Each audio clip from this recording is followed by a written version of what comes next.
નમસ્કાર મિત્રો, TAT higher સેકન્ડરીની પરીક્ષા આખરે પૂરી થઈ ગઈ છે અને હવે સ્વાભાવિક છે કે મનમાં હજારો સવાલો ઘૂમરાતા હશે, પણ જરાય ચિંતા ના કરશો. આજે આપણે આ બધા જ સવાલોના જવાબ શોધીશું અને આગળ શું કરવું એનો રસ્તો એકદમ સ્પષ્ટ કરીશું. પરીક્ષા આપીને બહાર નીકળ્યા પછી પહેલો જ સવાલ મનમાં આવે છે, હવે શું? આ એક એવી લાગણી છે જે દરેક ઉમેદવાર અનુભવતા હોય છે. પણ આ અનિશ્ચિતતાના સમયમાં ગભરાવાની બિલકુલ જરૂર નથી. આપણે સાથે મળીને એક એક પગલું સમજીશું. તો બસ આ જ બધી મૂંઝવણ દૂર કરવા માટે આપણે આજે બધું સ્ટેપ બાય સ્ટેપ સમજીશું. અહીં તમને આવનારા દિવસો માટે એકદમ ક્લિયર રોડમેપ મળશે, જેથી સાચી દિશામાં આગળ વધી શકાય. ચાલો શરૂ કરીએ. એક વાત ખાસ યાદ રાખવા જેવી છે. પરીક્ષા પહેલાં જેટલી મહેનત કરી એટલું જ, બલકે એનાથી પણ વધારે મહત્વનું છે કે હવે પછી શું કરવું. આવનારા થોડા અઠવાડિયા તમારા આખા પ્લાનિંગ માટે ખૂબ જ નિર્ણાયક છે. એટલે હવે રાહ જોવાનો નહીં, પણ પ્લાનિંગ કરવાનો સમય છે. તો સૌથી પહેલો સવાલ જે બધાને થતો હશે, આન્સર કી ક્યારે આવશે? કારણ કે એના પરથી જ આગળની આખી રણનીતિ નક્કી થશે. ચાલો એના વિશે વાત કરીએ.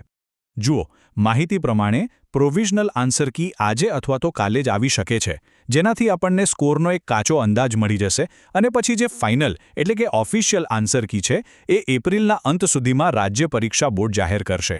જરા આ આંકડા પર નજર કરો. લગભગ 1.47 લાખ ઉમેદવારો. આ નાનો સૂનો આંકડો નથી. આના પરથી સ્પષ્ટ થાય છે કે કોમ્પિટિશન કેટલી ટફ છે અને એટલે જ કટ ઓફ શું રહી શકે છે એ સમજવું ખૂબ જરૂરી બની જાય છે. તો પછી સવાલ એ થાય કે આટલી બધી સ્પર્ધામાં આપણે કયા સ્કોરને સારું ગણી શકીએ?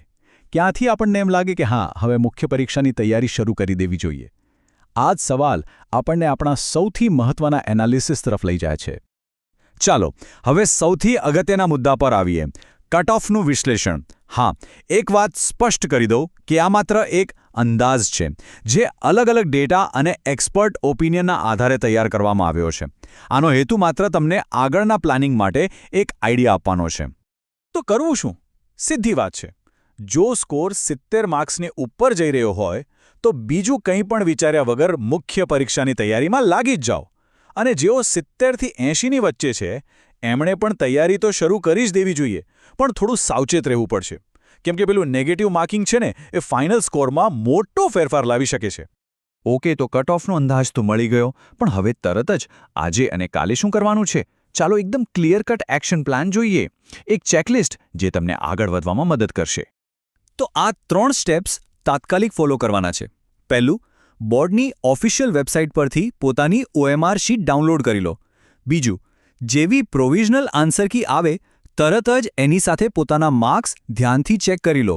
અને ત્રીજી અને સૌથી અગત્યની વાત, કોઈ પણ અપડેટ માટે ફક્ત અને ફક્ત ઓફિશિયલ ચેનલ્સ પર જ ભરોસો રાખો. આ આખી વાતનો સાર બસ એક જ છે.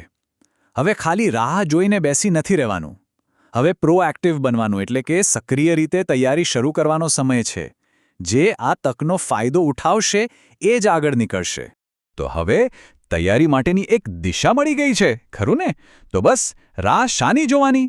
હવે આયોજન કરવાનો અને એના પર અમલ કરવાનો સમય છે. મહેનત અને સાચું પ્લાનિંગ ચોક્કસ સફળતા અપાવશે. સૌને ખૂબ ખૂબ શુભેચ્છા.